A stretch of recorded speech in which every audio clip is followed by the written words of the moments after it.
Hello and welcome to another mini tutorial from UPVC Spares for Repairs. I'm Michael and today we're looking at a replacement handle to go onto a very old sliding patio door. So this has been designed to be universal. So sometimes you look at it, it's a bit complicated, but however, the way to identify what you need to do and how you need to place this on the door is quite simple.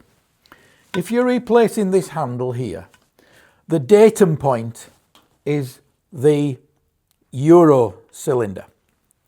You offer the new handle, replacement handle, this goes over that Euro cylinder. However, the one thing that's critical with this is that this has got a slot only on one side of the plate. So the slot is designed to be able to accommodate the moving lever that moves up and down to lock off the door. So when you place this onto the door, the slot has always got to be towards the glass. That's your datum point. And then this goes over the top.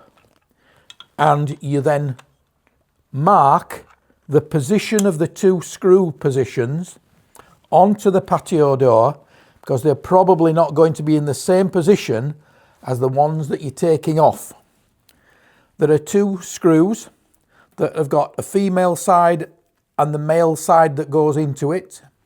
Once you've drilled right through the patio door, offered the two plates on this side and the two plates on the opposite side, then fix them together with the screw.